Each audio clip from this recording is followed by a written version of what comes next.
شهادة أن لا إله إلا الله وأن محمد رسول الله.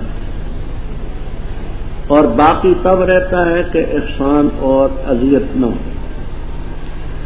اب بتاتے ہیں کہ اوقات کی تعمیم صدقے کے لیے کوئی رات ہو دن ہو کوئی یہ لوگوں جو اپنی طرف سے جمعرات ہوئی 40واں ہوا 10واں ہوا 3 ہوا کلھا بدعات و خرافات. صدقات کے لیے کوئی وقت متعین نہیں. وہ لوگ جو خرچ کرتے مال باللیل والنہار سرا وعلانیہ رات کو خرچ کرو دن کو کرو مخفی کرو ظاہر کرو اجر رب کیا ملے رب. متنبی نے کہا ہے وَبِضِدِّهَا تَتَبَيَّنَ الْأَشْيَاءُ وَبِضِدِّهَا تَتَبَيَّنَ الْأَشْيَاءُ. پہلے صدقے کے ذریعے مال جیب سے نکلتا ہے. آگے سود کا ذکر ہے جس سے مال جیب میں آتا ہے. اس میں جیب سے صدقے کے ذریعے تو مال نکلا سود میں آتا ہے. اس مناسبت سے اللہ تعالیٰ نے یہاں سود کا حکم بیان فرمایا. وہ لوگ جو کھاتے ہیں سود نہیں کھڑے ہوں گے قبروں سے مگر اس شخص کی طرح جس کو بدحواس کر دے جن اور شیطان آسیب زدہ ہو بدحواس ہو کر کے اٹھے. کیوں؟ انہوں نے کہا انما البیع مثل الربا. انہوں نے ربا کو مقیس علیہ قرار دیا. کہا کہ ربا تو اصل ہے حلال ہے کیونکہ اصل فائدہ تو ربا کا معنی ہے ہی زائد فائدہ. تو بیع اس لیے حلال ہے کہ اس میں فائدہ ہوتا ہے اس لیے کر کے کہ سود پر اس کو قیاس کیا تو ربا کو بنایا مقیس علیہ اور بیع کو بنایا مقیس. تو کہنے لگے کہ اس میں بھی فائدہ ہے اس میں بھی فائدہ ہے تو بیع اس لیے حلال ہے کہ اس میں فائدہ ہے جیسے سود میں فائدہ ہے وہ حلال. الٹی گنگا فرمایا وہاں حالیہ ہے تفسیر کبیر روح المعانی وغیرہ. حالانکہ اللہ نے بیع کو حلال قرار دیا سود کو حرام قرار دیا. جس کے پاس نصیحت آئی بعد آیا فلہ ما سلف جو پہلے کھا پی چکا ہوا اس کا معاملہ خدا کے سپرد ہم کی گی لیکن جو لوٹے گا وہ اصحاب النار ہم فیہا خالدون. یہاں ایک اور مسئلہ چلتا ہے. وہ مسئلہ یہ چلتا ہے کہ جنات انسان کو تکلیف دے سکتے یا نہیں دے سکتے. امام سرخسی رحمہ اللہ تعالی مبسوط میں فرماتے ہیں قال اہل سنت والجماعت. اہل سنت والجماعت یہ کہتے ہیں کہ جنات وغیرہ انسان کو تکالیف پہنچا سکتے ہیں. اور سرخسی رحم اللہ تعالی نے 2 آیتیں پیش کی. ایک تو یہی الذی یتخبط الشیطان من المس اور دوسری آیت 7ویں پارے میں کالذی استہوتہ الشیاطین فی الارض حیران. تو کہتے ہیں ان 2 آیتوں سے معلوم ہوا کہ جنات انسان کو تکالیف پہنچا سکتے. اہل سنت کا مسلک بھی. آپ نے یہ خرافات کا لفظ تو عام سنا ہوگا. یہ خرافات ہے. شمائل ترمذی ادب المفرد للبخاری مسند احمد وغیرہ میں روایت کہ حضرت عائشہ صدیقہ رضی اللہ تعالی عنہ نے ایک موقع پر یہ لفظ بولا خرافات کا کہ یہ خرافات ہے. حضرت صلی اللہ تعالی علیہ وسلم نے فرمایا اتدرینا کیا تو جانتی ہے کہ خرافات کیا ہے؟ تو کہنے لگی حضرت بڑوں سے ایک لفظ سنا ہے کہ جو بات سمجھ میں نہیں آتی اس کو خرافات کہتے میں نے بھی بول دی. فرمایا الخرافہ اسم رجل. خرافہ آدمی کا نام. اثرت الجنات جنات اس کو قید کر کے لے گئے. سال تک وہ جنات میں رہا پھر جنات نے اس کو رہا کیا۔ وہ جب انسانوں میں آیا تو ان کو جنات کے واقعات سنایا کرتا تھا، لوگوں کی سمجھ میں نہیں آتے تھے، تو لوگوں میں محاورہ بن گیا کہ یہ حدیث و خرافہ، یہ خرافہ کی بات ہے بھائی چھوڑ۔ اسی خرافہ کے لفظ سے خرافات نکلی، تو خرافات بھی کرنا، جنات پکڑ کے لے جاتے۔ جنات کے متعلق مبسوط کتاب ہے علامہ بدر الدین شبلی رحمہ اللہ تعالی کی، 2 جلدوں میں ہے، آکام المرجان فی احکام الجان، آکام ٹیلے، آکام المرجان، مرجان کے ٹیلے فی احکام الجان، بدر الدین شبلی رحمہ اللہ تعالی علامہ ذہبی رحمہ اللہ تعالی کے شاگرد تھے، بڑے چوٹی کے محدث ہیں، کتاب اندر لائبریری میں پڑھی، اس میں آپ ان جنات کے حالات پڑھیں گے حیران۔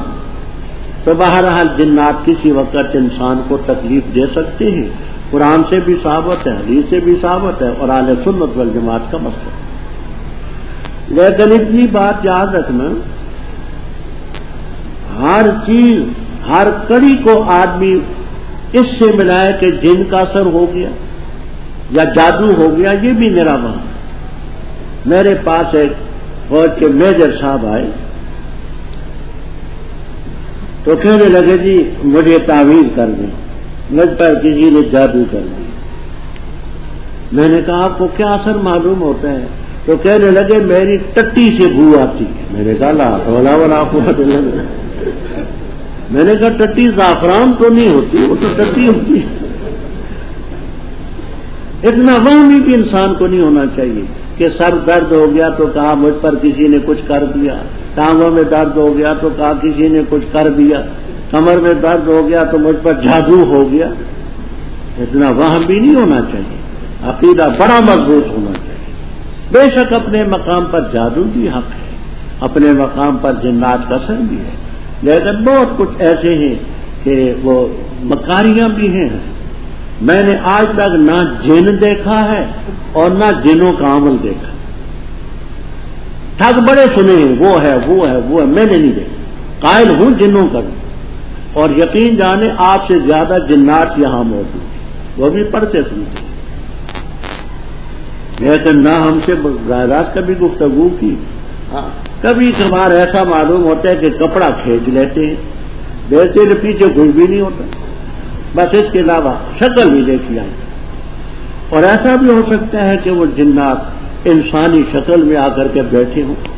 اب یہ آپ دیکھ لیں کہ آپ نے وہ کون کون ہے۔ اچھا، فرمایا یمحق اللہ الربا، اللہ تعالیٰ سود کو مٹاتا ہے اور صدقات کو بڑھاتا ہے۔ سود سے برکت مٹتی ہے اور صدقے سے بڑھتی ہے۔ اللہ تعالیٰ کسی بھی ناشکری کرنے والے گناہگار کو نہیں پسند کرتا۔ اب یہاں ایک بات سمجھیے، شیخ الاسلام مولانا شبیر احمد عثمانی رحمہ اللہ تعالی فوائد عثمانیہ میں، وہ یہاں نہیں، آگے 21ویں پارے میں جو اس مضمون کی آیت آتی ہے وہاں فرماتے سمجھانے کے لیے کہ سود کی مثال اور صدقات کی مثال ایسی ہے۔ بعض آدمی بیماری کی وجہ سے ان کے بدن پر ورم آ جاتا ہے، سوج پڑسوب، وہ بیماری کی وجہ سے ان کے بدن پر ورم آتا ہے، دن بدن وہ بڑھتے جاتے ہیں۔ اس ورم کو بیماری سمجھے۔ اگر کوئی شخص نادان یہ سمجھے کہ ہم موٹے ہو گئے، ہم پہلوان ہو گئے، تو اس کی غلط۔ اسی طرح سود کی وجہ سے، سود ربا کی وجہ سے جو رقم بڑھتی ہے وہ پڑسود ہے، وہ سوج ہے، بیماری ہے، فائدہ نہیں۔ اور جلاب کی مثال اس کی، صدقات کی مثال ایسی ہے جیسے بدن کے اندر مواد فاسدہ غلیظہ جمع ہو جائیں، آدمی جلاب لیتا ہے، جلاب اس سے بدن کمزور ہو، لیکن وہی کمزوری اس کی صحت ہو. ظاہری تو کمزور ہوگا لیکن اس کے ساتھ اس کے بدن کو صحت نصیب ہوگی. تو اسی طرح صدقات کی وجہ سے مال میں کمی تو ہوتی ہے بظاہر، لیکن اس میں برکت بڑی ہو. اور سود کی وجہ سے مال بڑھتا تو ہے لیکن یہ میرا ورم ہے، ہلاکت ہے. یہ پرسود ہے، آج نہ مرا تو کل مرا. بے شک وہ لوگ جو ایمان لائے، عمل کی، اچھے نماز قائم کی، زکات دی، ان کے لیے اجر ہوگا ان کے رب کے ہاں. ولا خوف علیہم ولا هم يحزنون. اے لوگوں جو ایمان لائے، ڈرو اللہ سے اور چھوڑ دو جو باقی سود ہے. یعنی اس سے پہلے جو تم نے سودی کاروبار کیا، جو لوگوں سے تم نے اب سود لینا ہے وہ نہ دو. اگر تم ایسا نہ کرو گے تو اللہ تعالیٰ کی طرف سے الٹیمیٹم ہے، اعلان جنگ ہے، بحرب من اللہ ورسول. قرآن کریم میں اتنا سخت حکم اور کسی نافرمانی کے لیے. مستدرک حاکم حدیث کی کتاب ہے، مستدرک حاکم، اس میں صحیح سند سے روایت ہے. جب قوم میں دو بیماریاں آ جائیں، فقد احلوا بانفسهم سخط اللہ، اس قوم نے اللہ کے ناراضگی کو دعوت دی. کون سی دو؟ الربا اور الزنا. ایک زنا آ جائے، دوسرا ربا آ جائے، تو اس میں اس قوم نے خدا کے عذاب کو دعوت دی. مستدرک حاکم بسند سے. اب یہ ضیاء الحق نے جو اس سلسلے میں زکوٰۃ کی وصولی کے متعلق کیے ہیں سلسلے عشر کے، ہم نے اس وقت رجسٹریاں بھی بھیجی، علماء نے گفتگو بھی ان سے کی، لیکن اونٹ پٹانگ ذہن جس کا ہو وہ مانتا نہیں. وہ کیسے؟ ایک تو یہ اس نے غلطی کی کہ شیعہ کو عشر اور زکوٰۃ سے مستثنا قرار دیا. شیعہ کا یہ موقف ہے کہ جب تک ہمارے امام مہدی نہ آئیں ہم پر کوئی حکم لازم نہیں، زکوٰۃ عشر کا لازم نہیں. اب شیعہ مستثنا ہے زکوٰۃ سے، عشر سے مستثنا ہے. اب کیا ہوتا ہے؟ یہ بڑے بڑے جاگیردار عشر سے بچنے کے لیے، زکوٰۃ سے بچنے کے لیے درخواستیں دیتے کہ میں شیعہ، فارم پر کر کے دیتے. ہاں بہت سے لوگ ایسے ہیں جو شیعہ بن گئے، یا یہ تو خیر بچنے کے لیے کہیں گے، اگلی نسل تو قطعی شیعہ ہو جائے گی نہیں.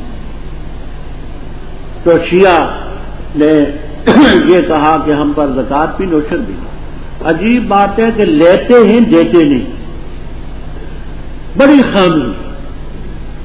یہ اس کے تمام ذمہ داری اس پر، عشر ان پر نہیں ہے، زکوٰۃ ان پر نہیں. اونٹ پٹانگ باتیں ایسی کی. اور پھر یہ مضاربت کا جو دروازہ کھولا ہے یہ بھی نرا سود ہے. مضاربت کا یہ ہے کہ مثلا رقم بینک میں جمع کی، وہ نفع نقصان کا نام تو ہے لیکن حقیقت میں وہ متعین رقم دیتے ہیں 100 کے ساتھ، 100 کے ساتھ متعین رقم دیتے ہیں. کبھی کسی مہینے میں 8، کسی میں 10، کسی میں 12، حساب نہیں اس میں ہوتا ہے. یہ سود خالص سود ہے. پہلے اس کا نام بکری تھا، اب پہلے اس کا نام تھا سور اور خنزیر، اب اس کا نام بکری رکھ دیا. فرق کچھ بھی نہیں، نام میں فرق ہے. پہلے خنزیر تھا اب بکری ہے. وہی متعین طور پر جو دیتے ہیں حساب پورا نہیں کرتے اپنی سہولت کے لیے. کئی بینک کے مینیجر ہمارے ساتھی ہیں، مرید بھی ہیں، اور یہاں سے بعض نے دورہ بھی کیا ہے. وہ کہتے ہیں استاد جی ہے وہی الگ الگ حساب، ہر مہینے کا تاجر کا الگ ہو، حکومت کا الگ ہو. یہ مشکل. ہم موٹا حساب کرتے ہیں، 100 میں کبھی ان کو 8 دیتے ہیں، کبھی 10 دیتے ہیں اور متعین کر کے دیتے ہیں. تو یہ سلسلے میں خالص کہ یہ سود بھی آئے زنا بھی آئے خدا کا عذاب ان میں اترے. فرمایا اگر تم توبہ کرو تمہیں اصل مال ملے گا. لا تظلمون یہ ہے تو خبر لیکن معنی میں نہیں. لا تظلموا ظلم نہ کرو اور نہ تم ظلم کیے جاؤ.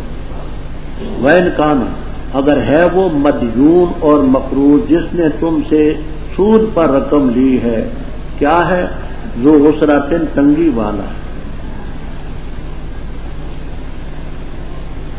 فناظرۃ الی میسر. یہ ناظرہ کی کیا ترکیب ہے؟ احکام القرآن لأبی بکر جساس رازی رحمہ اللہ تعالی فرماتے کہتے ہیں کہ یہ خبر ہے مبتدا محذوف کی. وہ کہتے فل حکمو ناظرۃ الی میسرہ. حکم یہ ہے کہ مہلت و فراخی. سیوطی رحم اللہ تعالی وغیرہ فرماتے ہیں کہ نہ ناظرۃ مبتدا مؤخر ہے خبر اس کی وہ ہے فعلیکم ناظرۃ کیونکہ ناظرۃ نکرہ ہے نکرہ مبتدا تو واقعہ نہیں ہوتا تو اس لیے علیکم خبر مقدم کر کے اس کو مبتدا مؤخر بنا. بس لازم ہے تم پر کہ مہلت دو فراخی کرو اور یہ کہ تم صدقہ کرو بہتر. صدقے کا یہ معنی ہے کہ تم رقم ساری چھوڑ دو معاف کر دو اس کو یہ بھی بعض چھوڑ دو یہ بھی اور یہ بھی تفسیروں میں ہے کہ تمہارا مہلت دینا بھی یہ بھی ہے قسم کا صدقہ ہے. واتقوا یوما ترجعون فیہ الی اللہ. پھر ہر نفس کو جو اس نے کمایا دیا جائے گا وہم لا یظلمون. نفس پر کل کا لفظ داخل ہے تعمیم اس میں آ گئی اس لیے ہم لائے اور پہلے گزر چکا ہے کہ وہ کل و نفس بمانے اشخاص اور افراد کی لہذا ہم مذکر کی ضمیر لائے. اے لوگوں جو ایمان لائے جب تداین تم معاملہ کرو آپس میں بدین قرض کا الی اجل مسمى مقرر وقت تک پس اس کو لکھ لو اور چاہیے کہ لکھے تمہارے درمیان لکھنے والا عدل کے ساتھ اور نہ انکار کرے لکھنے والا اس سے کہ لکھے جیسے اللہ تعالیٰ نے اس کو تعلیم دی ہے بس چاہیے کہ وہ لکھے. وَلْيُمْلِلْ اور چاہیے کہ املا کروائے وہ جس پر حق ہے اور چاہیے کہ ڈرے اللہ تعالیٰ سے جو اس کا رب ہے اور نہ کم کرے من ہو اس حق سے شیئن کچھ بھی.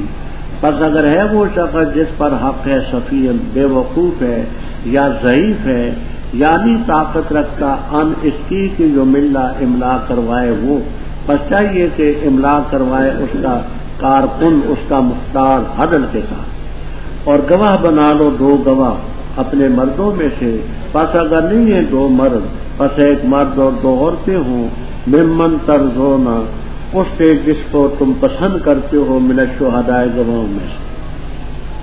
انت ذلہ اس لیے کہ اگر بہت جائے بھول جائے غلطی کرے ان میں سے تو پس یاد کرا دے گی ان میں سے ایک دوسری کو اور نہ انکار کرے گواہ جس وقت تم کو بلایا جائے اور نہ اکتا جاؤ تم اس سے کہ لکھو حق کو صغیر ہو یا کبیر اس کی معیار تک. یہی زیادہ انصاف والی چیز اللہ تعالیٰ کے ہاں اور زیادہ درست ہے گواہی کے لیے اور زیادہ قریب ہے کہ تم نہ شک کرو مگر یہ کہ ہو تجارت حاضر تو دیرونہا جس کو تم لیتے دیتے ہو آپس میں بس کوئی حرج نہیں تم پر یہ کہ نہ لکھو اس کو اور گواہ بنا لو جب خرید فروخت کرو اور نہ ضرر دیا جائے قاتل کو نہ شہید کو. وَإِن تَعْفُوا اور اگر تم وَإِن تَفْعَلُوا اگر تم نے ایسا کیا بس بے شک یہ نافرمانی ہے تمہاری اور ڈرو اللہ تعالیٰ سے اور اللہ تعالیٰ تمہیں تعلیم دیتے اور اللہ تعالیٰ ہر چیز کو جانتے ہیں. اور اگر ہو تم سفر پر اور نہ پاؤ تم لکھنے والا پس گر ہوئی چیزیں ہوں قبضہ دلائی ہوئی پس اگر امن میں بات تمہارے بات سے پس چاہیے کہ ادا کرے وہ جس کو امین سمجھا گیا ہے امانت اپنی اور چاہیے کہ ڈرے اللہ تعالیٰ سے جو رب ہے اس کا اور نہ تم چھپاؤ گواہی کو اور جس نے گواہی کو چھپایا پس بے شک شان یہ ہے کہ آثم ان گناہگار ہونے والے دل اس کا اور اللہ تعالیٰ جو تم عمل کرتے ہو اس کو جانتا ہے.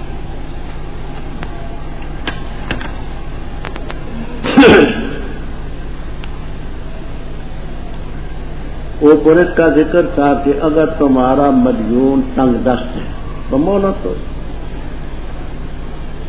اب آگے اس کے متعلق ادھار کے متعلق بتاتے، وہ بھی ادھار ہے تمہارا، قرض اس کے ذمہ. تو یہاں قرض اور ادھار کے متعلق چند ضابطے رب تعالیٰ بیان فرماتے ہیں. قرآن کریم میں سب سے لمبی آیت یہ ہے، آیت مدائنہ. یہ یہاں سے شروع ہوتی ہے پورا ایک صفحہ واللہ بکل شیء علیم تک. یہ ایک ہی آیت ہے، سب سے بڑی لمبی قرآن. اور فرماتے ہیں شاید وجہ یہ ہو کہ ادھار کا معاملہ بھی لمبا ہوتا ہے، لہذا وہ آیت بھی لمبی ہے جس میں ادھار کے حکم ہے.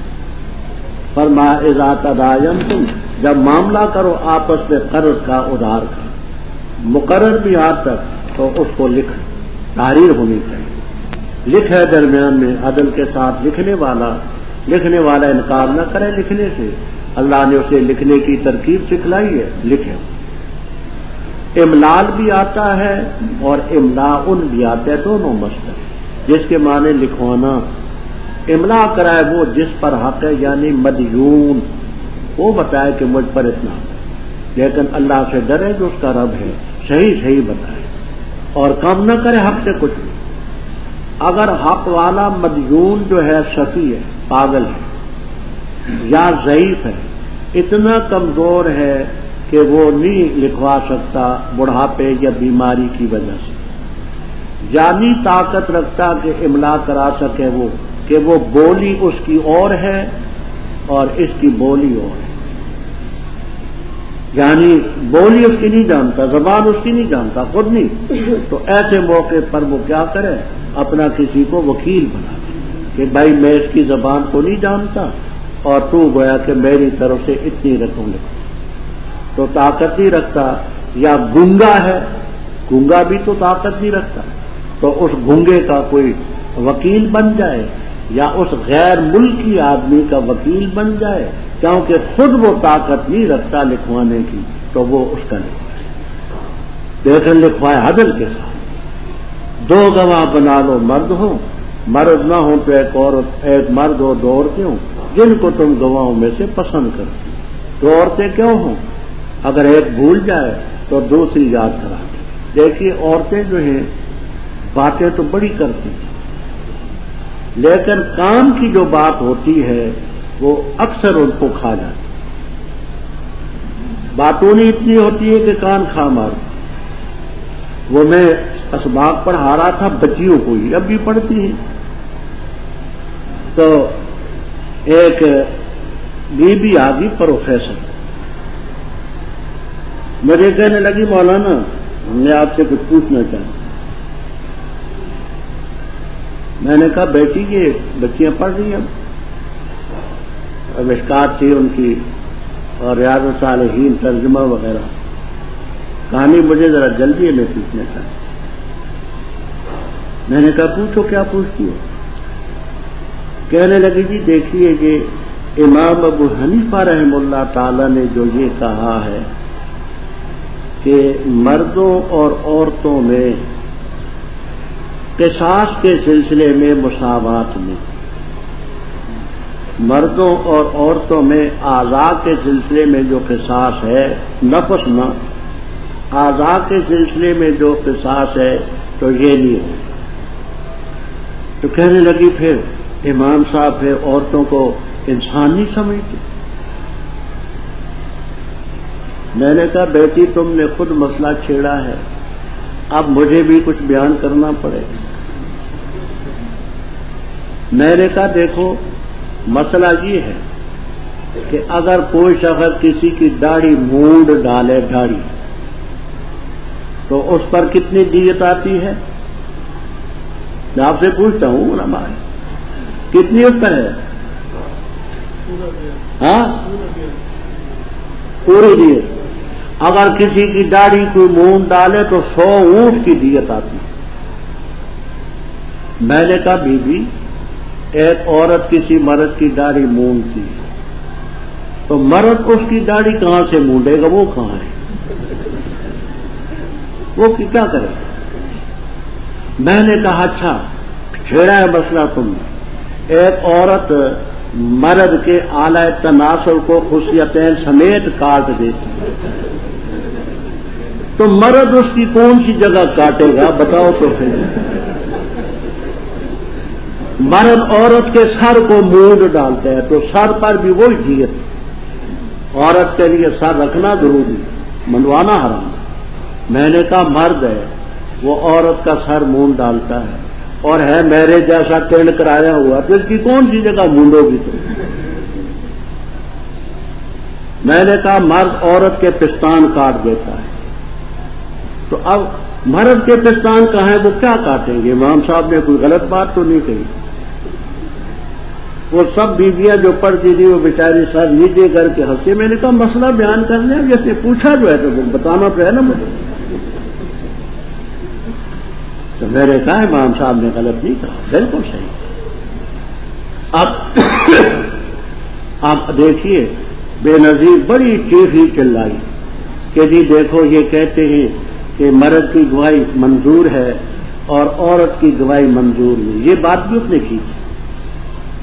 تو اس نے کہا کہ عورت کی آنکھیں نہیں ہوتی، عورت کی آنکھیں نہیں ہیں، یہ بے نظیر کے لفظ۔ میں نے کہا آنکھیں تو ہیں، لیکن زنا کی جو شہادت ہے عورت کی گواہی منظور نہیں ہوتی۔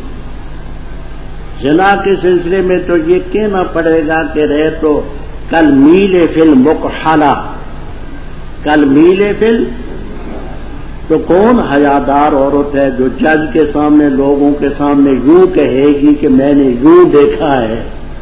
کہہ سکتی ہے کوئی بے حیا ہو تو اس کی بات نہیں کرتے؟ کوئی حیا والی عورت یہ نہیں کہہ سکتی، اس لیے حدود میں اس کی شہادت کو شریعت نہیں مانتی۔ لیکن دو عورتیں ہوں تو تب ایک مرد کے قائم مقام ہوتی ہیں، یہ ملا کا مسئلہ نہیں ہے۔ اصغر خان نے کہا تھا کہ اگر ہماری بادشاہی آ گئی تو میں عورت کی گواہی کو مرد کے برابر قرار دوں۔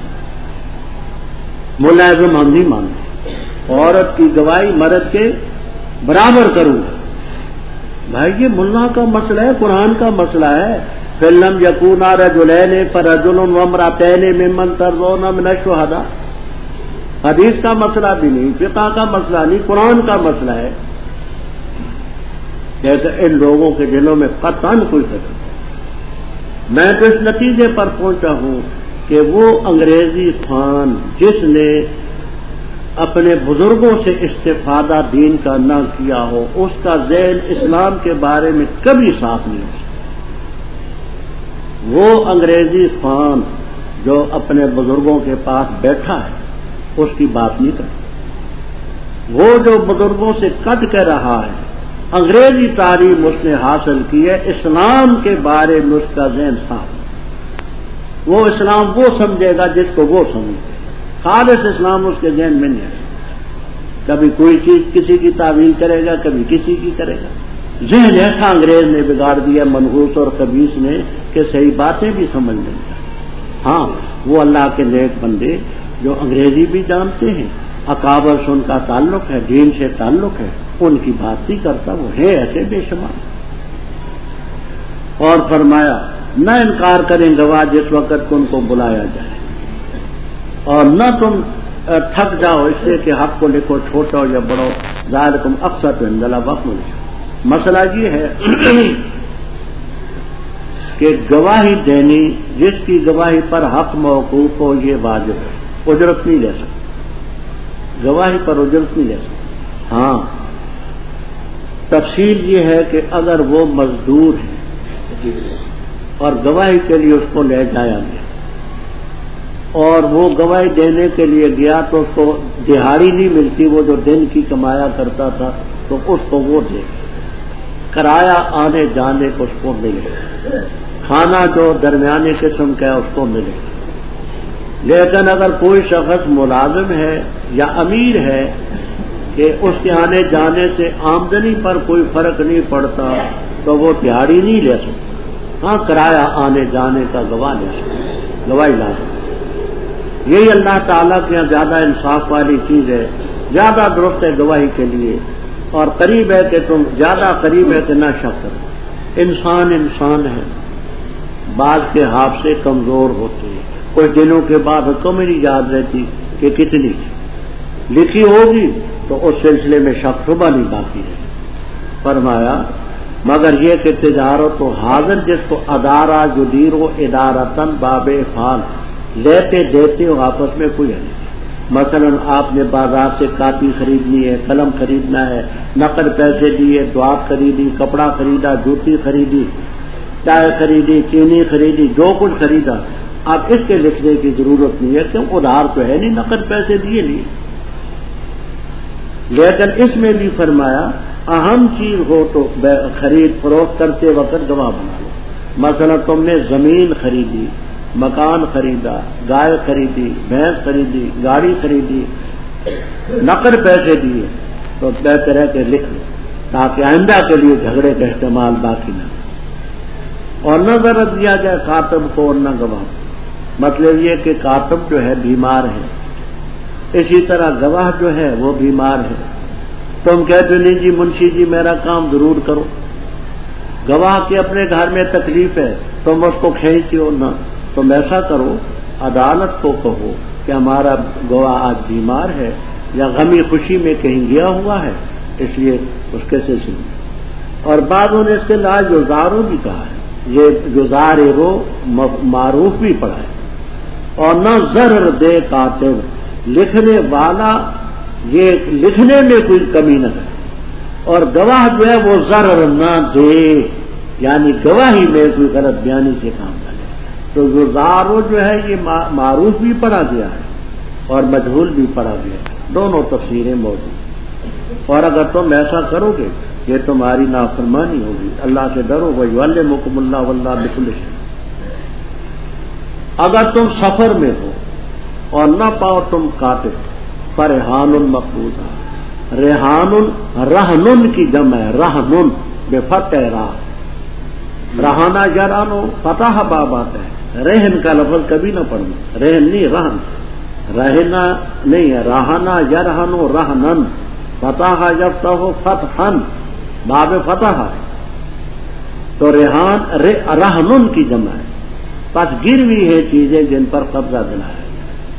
یاد رکھنا تمام مفسرین جہاں لکھتے ہیں رحمہم اللہ تعالی کہ ان کنتم علی سفرن کی قید اتفاقی ہے، احترازی ہے، یعنی رہن سفر میں بھی جائز ہے، حضر میں بھی جائز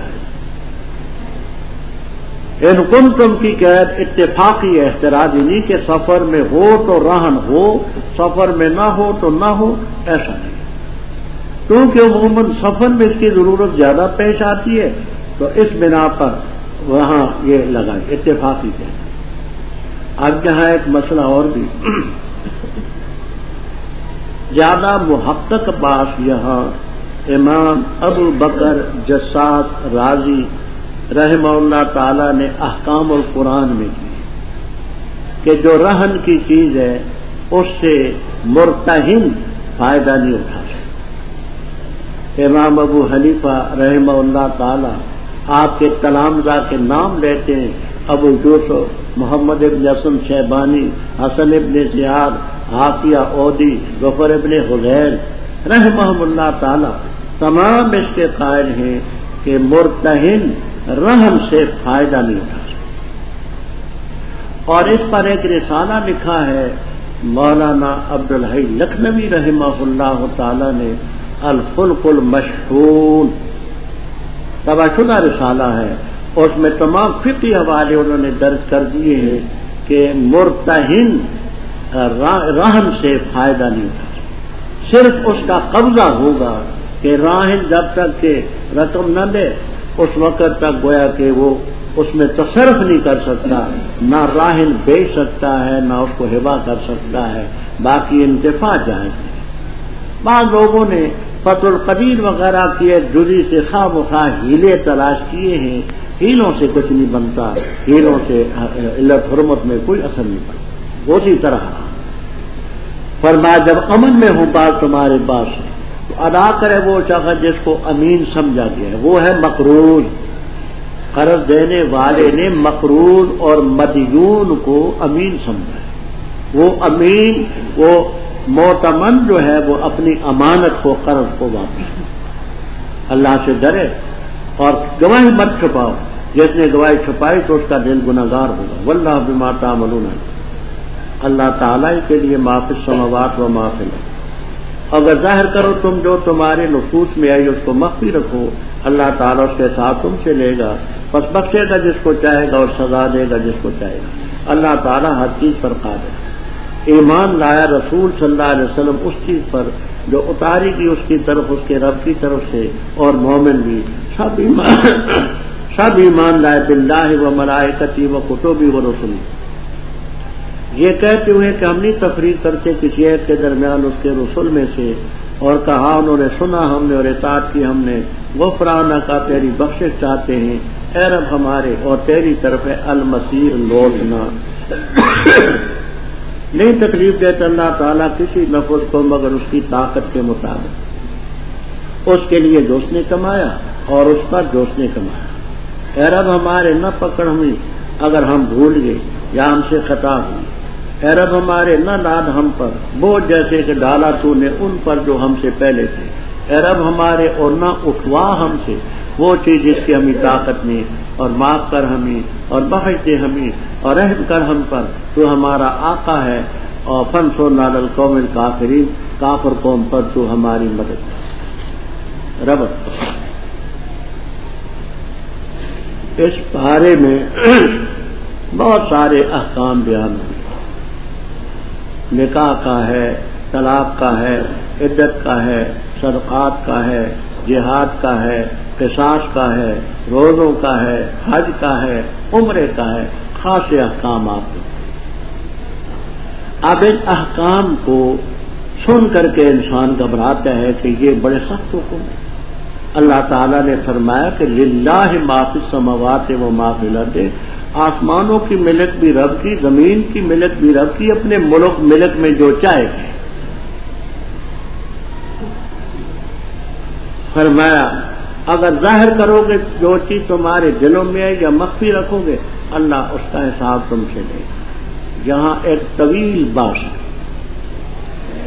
تفسیر ابو سعود، تفسیر مظہری، روح المعانی، مدارک، فیضاوی وغیرہ وغیرہ تفسیر. دو تفسیریں یہاں کی. ایک تفسیر یہ ہے کہ یہ آیت پہلے اتری جس کا مفہوم یہ ہے کہ جو تمہارے دلوں میں خیالات آتے ہیں، وسوسے آتے ہیں، ان کا بھی حساب، اور تخفو ہو ان وسوسوں کا بھی تم سے حساب ہوگا. جو وسوسے اور خیالات آتے ہیں اس پر صحابہ کرام رضی اللہ تعالیٰ عنہ بڑے گھبرائے کہ حضرت وسوسے اور خیالات تو اختیاری چیز نہیں ہے، تو ان میں ہمارا حساب ہوا تو پھر تو ہماری خیر نہیں.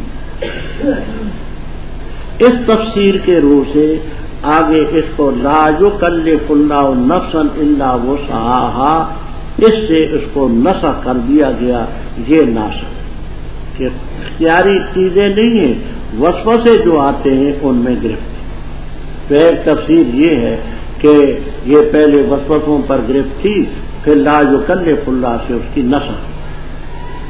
اب جو خیالات آتے ہیں خود بخود ان پر کوئی گرفت. حدیث میں بھی ہے کہ اللہ تعالیٰ نے میری امت کے وسوسوں سے درگزر. دوسری تفسیر یہ کہ تخفو سے وسوسے مراد نہیں ہے، بلکہ مراد وہ ہے جو قصدن و ارادتن انسان اپنے دل میں لاتا ہے. قصدن و ارادتن جو دل میں لاتا ہے اس پر گرفت. کفر ہے، شرک ہے، تکبر ہے، بغض مومن ہے، حسد ہے، یہ قصدن لاتا ہے تو اس کا حساب ہے. تو گویا وسوسے اس میں نہیں ہے بلکہ وہ چیزیں ہیں جو قصدن اور ارادتن انسان لاتا ہے. پہلی تفسیر پر اعتراض ہوگا. پہلی تفسیر پر اعتراض ہے کہ یہ تو خبر ہے وَإِن تُبْدُوا مَا فِي أَنفُسِكُمْ أَوْ تُخْفُوهُ، اور خبر میں تو نسخ نہیں ہوتی، نسخ تو انشاء میں ہوتی ہے۔ پہلی تفسیر پر اعتراض ہوگا کہ ان تبدوا ما فی انفسکم اور تخفوہ، یہ ہے خبر، تو تم نے کہا کہ یہ آگے جو لا یکلف اللہ نفسا، اس سے نسخ ہوگی، تو خبر تو منسوخ نہیں ہوتی، انشاء منسوخ ہوتی ہے۔ تو انہی تفسیروں میں تصریح کہتے خبر من حیث انہ خبر منسوخ نہیں ہے، خبر من حیث انہ مشتمل علی الحکم، وہ حکم منسوخ، خبر من حیث الخبر منسوخ نہیں، اس خبر میں جو حکم ہے اس کو منسوخ۔ ایک حدیث آتی ہے کہ جو انسان نیکی کا ارادہ کرتا ہے تو اس کی نیکی فوراً لکھی جاتی ہے، بدی کا ارادہ کرے تو معلم یعلم او یتکلم، جب تک عمل نہ کرے، عمل نہ کرے اور جس وقت تک بولے نہ تو نہیں لکھی جاتی۔ اس سے وہ چیزیں مراد ہیں جو تکلم اور عمل سے تعلق رکھتے ہیں۔ جن گناہوں کا تعلق ہے تکلم سے یا عمل سے، وہ جب تک کرے نہ نہیں، اور ایک وہ افعال ہیں جو ان کا دل ہی سے تعلق ہے، وہ تکلم سے نہیں ہے، کفر، شرک، بغض، حسد، تکبر، کینہ۔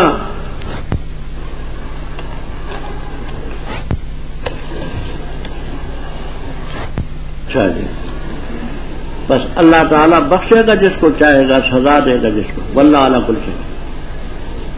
نسائی شریف میں روایت، مسند احمد میں،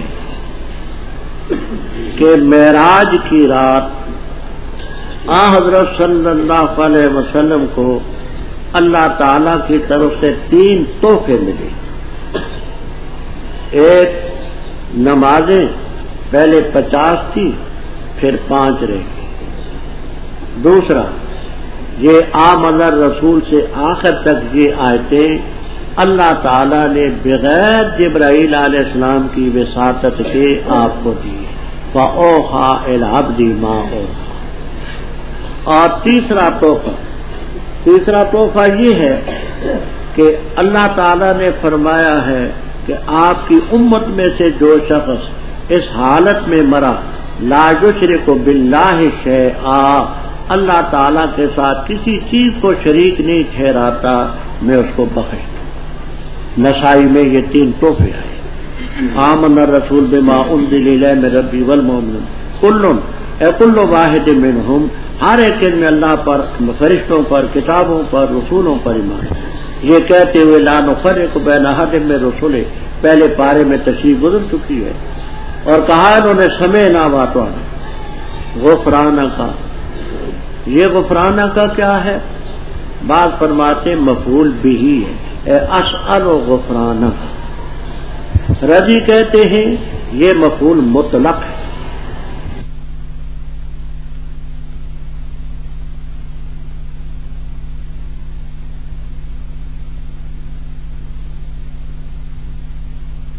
کہتے ہیں محکم اٹل، وہ اصل ہے کتاب، اور کچھ اور آیتیں ہیں متشابہات۔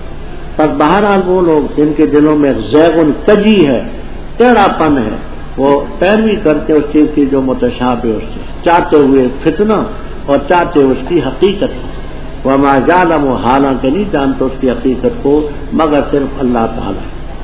اور جو راسخ پختہ علم میں کہتے ہیں ہم ایمان لائے اس پر، کل من عندنا، یہ سب کا سب ہمارے رب کی، ہمارے اللہ کی طرف سے ہے، اور نہیں نصیحت حاصل کرتے مگر اولو الالباب، عقل مند۔ اے رب ہمارے نہ ٹیڑھا کر ہمارے دلوں کو، بعد اس کے کہ تو نے ہمیں ہدایت دی، اور دے ہمیں اپنی طرف سے رحمت، بے شک تو ہی وہاب، کثرت سے عطا کرنے والا ہے۔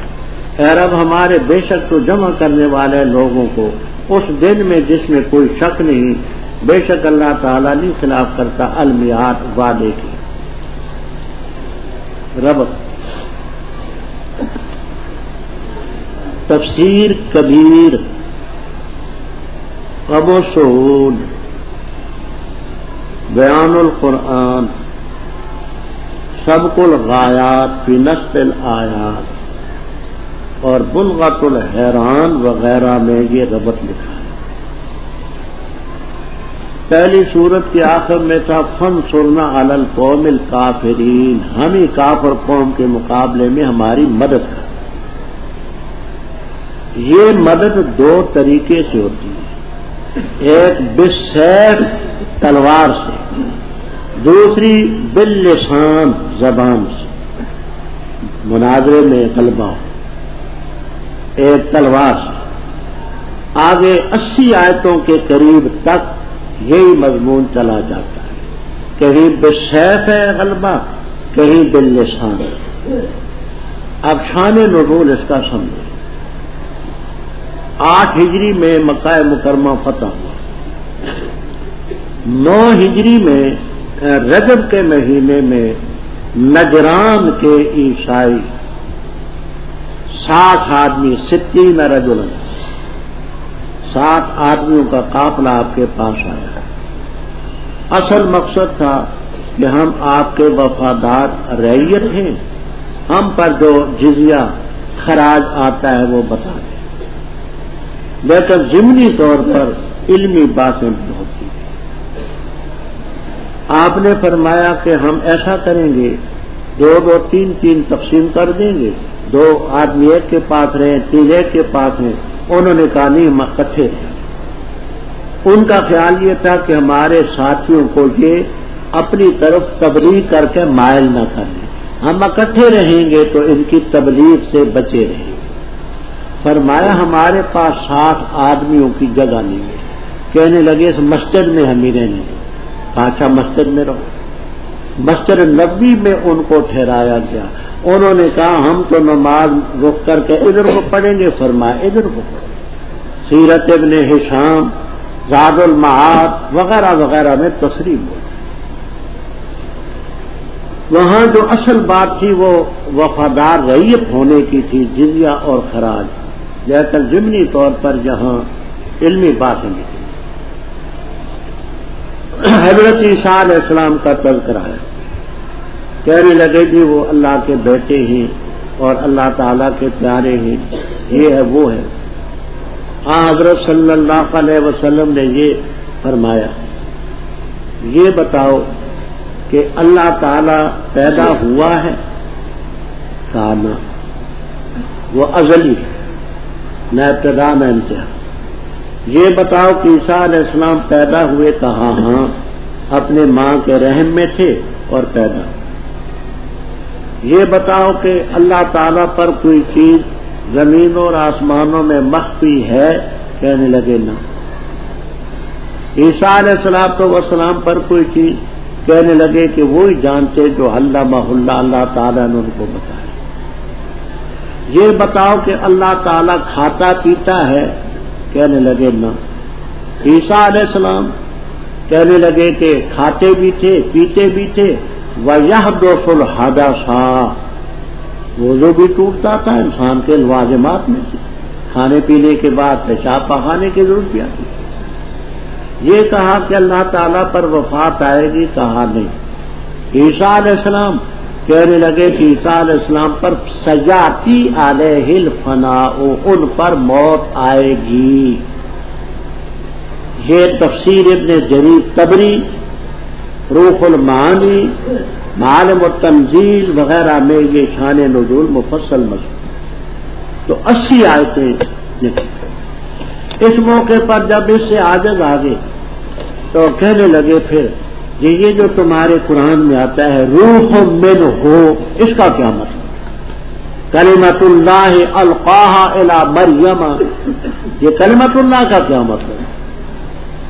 دیکھیے دنیا میں چپ کوئی نہیں رہتا،